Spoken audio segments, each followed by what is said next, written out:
இந்த பதிவு ப்ரிடாமினண்ட்டாக எந்த கிரகத்தை பேஸ் பண்ணி இருக்குது அப்படின்னா சனி பகவான். உங்களுக்கே நல்லா தெரியும், துலாம் சூப்பர் டூப்பராக இருக்குது அப்படின்னு நிறைய ஜோதிடர்கள் சொல்லியிருக்காங்க. இப்போ நிறைய துளாராசி அன்பர்களுக்கு ஒரு query இருக்குது. எப்போ துளாராசி பதிவை போட்டாலும் கீழே வந்து கமெண்ட்டில் யாராவது ஒருத்தவங்களாவது கேட்குறீங்க, என்ன அப்படின்னா நல்லா இருக்குன்னு சொல்கிறீங்களேங்க, இது வரைக்கும் எந்த நல்லதுமே நடக்கலையே அப்படின்னு. நீங்கள் வந்து பாருங்கள், சாலிடாக இந்த 1000 நாட்கள் கண்டிப்பாக உங்களுக்கு இது நடக்கும். என்னென்ன நடக்கும் அப்படின்னா, இன் ஜென்ரல் வந்து பாருங்கள், சனி பகவான் உங்களுக்கு 6ஆம் பாவத்தில் வந்து உட்கார்ந்துட்டுருக்கார். இந்த 6ஆம் பாவத்தில் வந்து உட்கார்ந்துட்டுருக்க சனி, அதாவது மீனம் உங்களுக்கு 6ஆம் பாவம், இங்கே வந்து உட்கார்ந்துட்டுருக்க சனியை என்ன சொல்லுவாங்க அப்படின்னா ரோக சனி அப்படின்னு சொல்லுவாங்க. ரோக சனி அப்படின்னு ஏன் சொல்கிறாங்க? ஃபஸ்ட்டு விஷயம், இந்த 6ஆம் பாவத்தில் வந்து உட்கார்ந்துட்டு இருக்கிறதுனால அந்த இடம் என்னென்னா ருண ரோக சத்ருஸ்தானம். நிறைய துளாராசி அன்பர்கள் கடன் நிறைய வாங்கியிருக்கீங்க அப்படின்னா அந்த கடன்லேருந்து சாலிடாக வெளியே வருவீங்க. அடிச்சு சொல்கிறேன், நீங்களும் எழுதி வச்சுக்கோங்க. ரெண்டாவது வந்து பாருங்கள், எதிரிகள் பெருசாக துலாமுக்கு எதிரிகள் இருப்பாங்க தான், ஆனால் அந்த எதிரிகள் மண்டியிடக்கூடிய காலகட்டம் அப்படின்னு சொல்லலாம். நோய் இருக்குது அப்படின்னா குணமே ஆகாத நோயாக இருந்தால் கூட அதில் ஒரு பெட்டர்மெண்ட் அப்படின்றத சனி பகவான் கொடுப்பார். இன் ஜென்ரல் சனி பகவான் வந்து பார்த்திங்கன்னா உங்களுக்கு லார்ட் ஆஃப் 4 and 5, அதாவது சுகஸ்தாயார் ஸ்தானத்துக்கும் அவன் தான் அதிபன், பூர்வ புண்ணிய ஸ்தானத்துக்கும் அவன் தான் அதிபன். சரி, அப்போ ரோக சனி உங்களுக்கு நிறைய ஹெல்ப் பண்ண போகிறார். அதுக்கும் மேலே குருவும் நல்லது செய்ய போகிறாரு. ஸோ பொதுவாக வந்து பாருங்கள், இந்த 1000 நாட்களும் ஃபஸ்ட்டு எக்ஸ்ட்ராடினரியாக இருக்கிறது ரிஷபத்துக்கு, ரெண்டாவது துலாம் அப்படின்னு தான் சொல்லலாம். ரொம்ப சூப்பராக இருக்குது அப்படின்னு சொல்லலாம். நெக்ஸ்ட்டு இப்போ அந்த இடத்துல உட்கார்ந்துருக்க சனி இந்த மாதிரி நோய், எதிரி, கடன் இதுலேருந்து வெளியே கொண்டு வர போகிறார். அடுத்து அவரோட பார்வை அப்படின்னு இருக்குங்க. பொதுவாக இந்த பார்வை அப்படின் போது நிறைய பேர் என்ன நினைக்கிறாங்க, குருவுக்கு மட்டும்தான் பார்வை இருக்குது அப்படின்னு நினைக்கிறாங்க. குருவுக்கு பார்வை, பொதுவாக குரு பார்வை என்ன சொல்லுவாங்க அப்படின்னா, குரு இருக்கிற இடத்த விட பார்க்குற பார்வைக்கு பலன் அதிகம் அப்படிம்பாங்க. அது உண்மைதான். எந்த பாவத்தில் குரு இருந்தாலும் அவன் வந்து இயற்கை சுபன், முழு சுபனாக இருந்தாலும் நம்மளுக்கு கெடுக்கக்கூடிய இடத்துல அவர் உட்கார்ந்துருக்காரு. நம்மளுக்கு கோச்சார பிரகாரமும் சரி, சுய ஜாதக பிரகாரமும் கெடுக்கக்கூடிய இடத்துல தான் இருக்காரு அப்படின்னாலும் அவரோட பார்வை பெரும்பாலும் நன்மை தான் செய்யும், பெரிய நல்லதை செஞ்சிடும் அப்படின்றது உண்மை. இப்போ சனியினோட பார்வை, சனிக்கு பார்வை இருக்குது, ஆமாங்க இருக்குது. சனியினோட பார்வை வந்து பாருங்கள் 3, 7, 10 அந்த மாதிரி. சனியினோட பார்வை எப்படிங்க நல்லது செய்யுமா அப்படின்னா, எப்பயுமே நல்லது செய்யுமா அப்படின்னா அப்படி கிடையாதுங்க. காரணம் என்ன அப்படின்னா, சனி ஒரு அசுப கிரகம். அவர் சுப பார்வை பார்த்தா சுப பலன்களையும், அசுப பார்வை பார்த்தா அசுப பலன்களையும் கொடுப்பார். அப்போ ரோக சனி உங்களுக்கு சுப பார்வை பார்க்க போகிறாரா, அசுப பார்வை பார்க்க போகிறாரா அப்படின்னா சுப பார்வை தான் பார்க்க போகிறாரு. கவலைப்பட வேண்டாம். இப்போ சுப பார்வை பார்க்க போகிற இந்த சனி உங்களுக்கு ரோக சனி ஃபஸ்ட்டு வந்து பார்த்திங்கன்னா 3ஆம் பாவத்தை பார்க்குறாரு. இந்த 3ஆம் பாவம் அப்படின்றது என்ன சொல்லுவாங்க, இளைய சகோதர தைரியஸ்தானம். துளாராசி அன்பர்கள் உங்களுக்கு தைரியமும் தன்னம்பிக்கையும் அதிகமாகும். ஆல்ரெடி இதெல்லாம் ஜாஸ்தி தான், இன்னும் கொஞ்சம் தூக்கலாக இருக்கும் அப்படின்னு சொல்லலாம். தம்பியினால் ஒரு ஆதாயம், சப்போர்ட்டு, பெனிஃபிட் அப்படின்றது வரும்.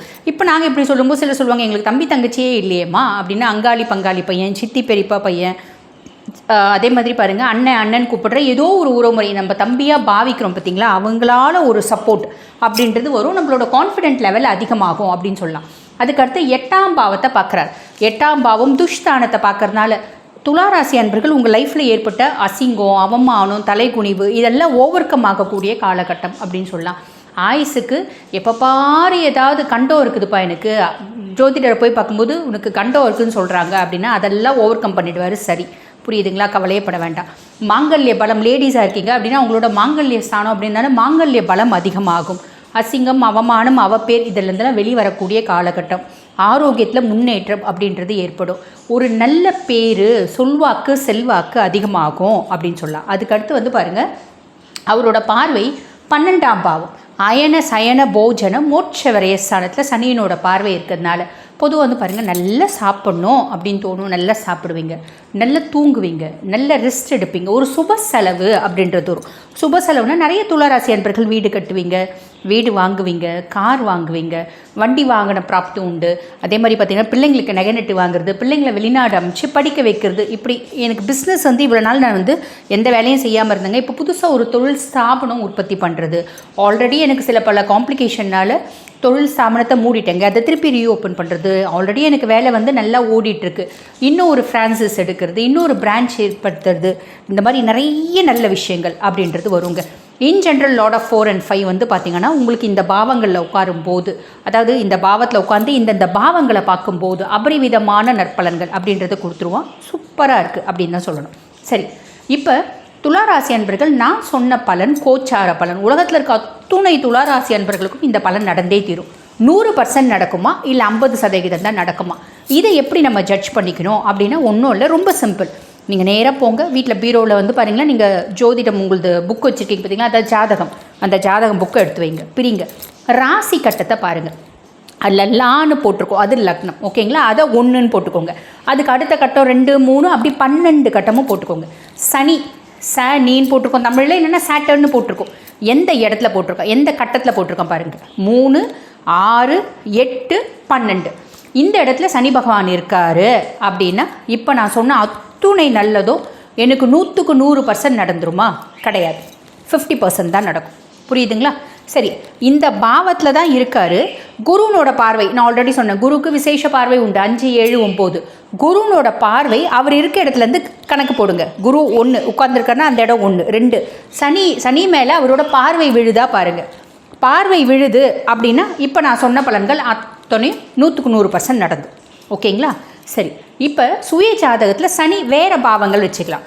இப்போ 9ஆம் பாவம் பாக்கியஸ்தானம் அப்படின்னு சொல்லுவாங்க, அந்த பாவத்தில் இருக்கார் அப்படின்னாலும் 11ஆம் பாவம் லாபஸ்தானம் அப்படின்னு சொல்லுவாங்க, அந்த பாவத்தில் இருக்காங்க அப்படின்னா அதெல்லாம் அந்த 2 பாவமும் வந்து குட்லக்கான இடம், அந்த பாவத்தில் இருக்காங்க அப்படின்னா நம்மளுக்கு என்ன பலன்கள் கிடைக்கும் அப்படின்னா இப்போ நான் சொன்ன பலன்கள் அத்தனையும் 100க்கு 1,00,000% கிடைக்கும்.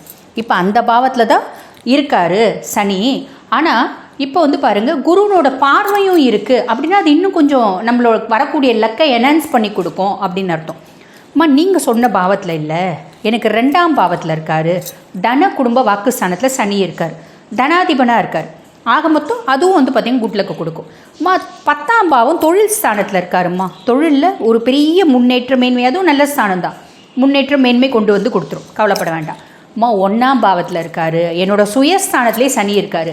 சனி உச்சமாக இருக்காரா, ஆட்சி பெற்றிருக்காரா, வக்கரமாக இருக்காரா, நீச்சமாக இருக்காரா பாருங்கள். அவர் வான்னு போட்டிருக்காங்க, வக்கரமாக இருந்தாலும் உச்சமாக ஆட்சி இருந்தாலும் நல்ல பலன்கள் கொடுத்துருவார். வான்னு போட்டு இருந்தாலும் ஜென்ம சனியாக இருந்தாலும் சுய ஜாதகத்தில் பொதுவாக 7 நாட்டு சனியில் 2.5 வருஷம் ஜென்ம சனி. சில ஜோதிடர்கள் சொல்லுவாங்க 7 நாட்டு சனியிலேயே 2.5 வருஷம் தான்மா ஜென்ம சனி, உன்னோட ஆயுசுக்கும் ஜென்ம சனிமா அப்படின்னு சொல்கிறதையும் நாங்கள் கேள்விப்பட்டிருக்கோம். அப்போ இப்படி ஜோசியர் சொன்னாருங்க அப்படின்னு என்கிட்ட வந்து கிளைண்ட் சொல்லுவாங்க. அப்போ வான்னு போட்டிருந்தால் அதனோட பலன் வந்து பார்த்திங்கன்னா அப்படியே ஆப்போசிட்டாக நடக்கும், 180 டிகிரியில் அப்படியே ஆப்போசிட் பலன்களை கொடுத்துருவார். 7ஆம் பாவம் கலத்திர ஸ்தானத்தில் சனி இருக்காரா, என்ன காசு பணத்தை கெடுக்க மாட்டார், ஃபேமிலியில் சில பல பிரச்சனைகளை கொடுப்பார். ஆக மொத்தம் இந்த பலன் 100க்கு 100% வந்துடும். அதே கலத்திரஸ்தானத்தில் சனி வக்கரமாக இருக்காரா, இந்த பலன்களோட சேர்ந்து ஒய்ஃப்னால ஒரு பெரிய தன சம்பத்து, ஒய்ஃப்னால ஆதாயம், ஒய்ஃப்னால வந்து பார்த்திங்கன்னா நல்ல ப்ராஃபிட் இதுவும் கொடுப்பார். புரியுதுங்களா? இதோட மட்டும் முடிஞ்சிடுமா? இல்லை, ஜோதிடத்தில் இன்னும் பல விதிகளும் உண்டு, விதி விலக்குகளும் உண்டு. குரு பார்வை, சுப பார்வை, அசுப பார்வை, வீடு கொடுத்தவன், நட்சத்திர சாரம் வாங்கணும், இப்படி பல விஷயம் நம்ம சொல்லிகிட்டே போகலாம். ஆனால் உங்களுக்கு எளிமையாக புரிகிற மாதிரி இந்த விஷயங்கள் சொல்லியிருக்கேன். இந்த பலன்கள் நடக்குமா நடக்காதா, 100% நடக்குமா இல்லை பகுதி தான் நடக்குமா அப்படின்றது நீங்கள் கம்பேர் அண்ட் கான்ட்ராக்ட் பண்ணி அனலைஸ் பண்ணிக்கலாம். ஆக இது புரிஞ்சிருக்கும்னு நினைக்கிறேன். சரி, சுய ஜாதகத்தில் எப்படி இருந்தாலும் நான் துலா ராசி, நான் ஏதாவது பரிகாரம் செஞ்சால் எனக்கு நீங்கள் சொன்ன மாதிரி 100க்கு 100% நன்மை கொடுக்குற மாதிரி தான் இருக்குது என்னோடய சுய ஜாதகமும் இதுவும். இல்லை 50% தான் நன்மை கொடுக்குற மாதிரி இருக்குது. எதுவாக இருந்தாலும் பரிகாரம் அப்படின்னா நான் என்ன பண்ணலாம் அப்படின்னா பொதுவாகவே வந்து பாருங்கள், சனி ரோக சனியாக வந்திருக்கான் அப்படிங்கும்போது துலா ராசி அன்பர்கள் மகாலட்சுமி தாயாரை வழிபாடு பண்ணுங்கள். துலாம் வந்து பாருங்கள் சுக்கிரனோட ஆட்சி பெற்ற ஒரு ராசி தான். இன்னும் இப்போ நிறைய நல்லது நடக்க போகுது, அதிர்ஷ்டம் வரப்போகுது அப்படின்போது அந்த அதிர்ஷ்டத்தை என்ஹான்ஸ் பண்ணிக்கிறதுக்கு நம்ம மகாலட்சுமி வழிபாடு பண்ணணும். மகாலட்சுமி வழிபாடுக்கு எத்தனையோ ஸ்லோகங்கள் இருக்குங்க.